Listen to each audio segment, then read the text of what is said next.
Le Muséum national d'histoire naturelle se tient, prêt pour accompagner le processus de restitution des crânes de combattants algériens tués lors de la colonisation de leur pays par la France au XIXe siècle et conservés dans ses collections, assure son président Bruno David. Lors de sa visite à Alger le 6 décembre, le président Emmanuel Macron s'est engagé à restituer les restes humains algériens conservés au Musée de l'Homme, l'un des sites du muséum. Un dialogue bilatéral a été engagé depuis sur ce sujet, a précisé vendredi le ministère de l'Europe et des Affaires étrangères, interrogé par l'AFP.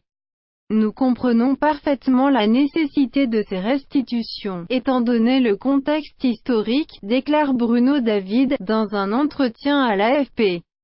Ces restes humains sont entrés dans nos collections d'anthropologie à la fin du XIXe siècle à la suite de différents épisodes liés à la conquête française de l'Algérie.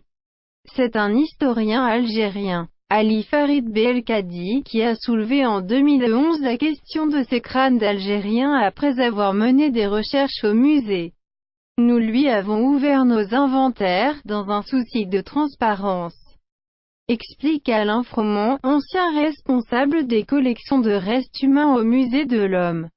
Dans une tribune en ligne, Ali Farid Belkadi, qui réclame le retour en Algérie de ces restes, déplorait notamment que les crânes soient calfeutrés dans de vulgaires boîtes cartonnées, qui évoquent les emballages de magasins de chaussures.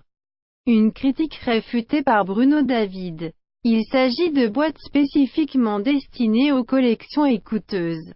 Ces crânes sont rangés dans des armoires fermées à clé, dans des salles fermées à clé.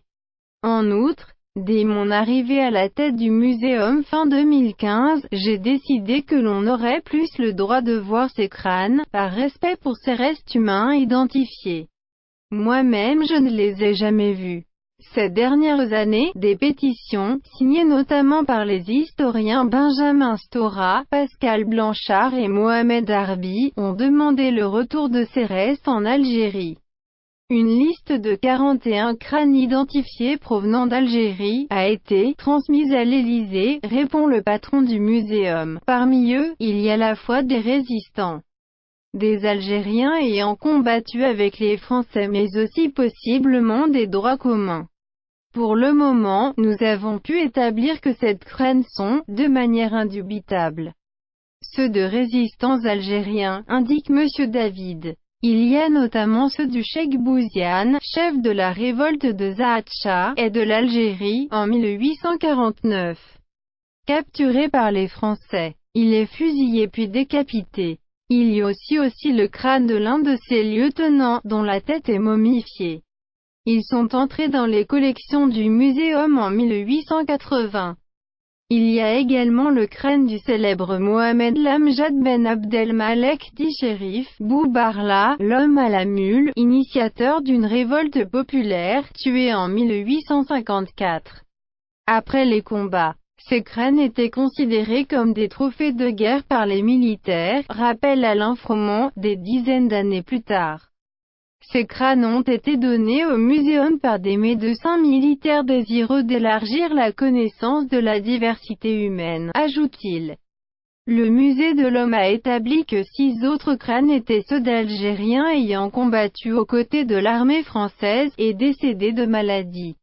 Enfin, il y a 28 crânes qui nécessitent un approfondissement de leur identification, souligne Bruno David. Parmi eux, il est possible qu'il y ait des détenus de droit commun mais aussi des gens morts à l'hôpital et également des résistants algériens, dit-il.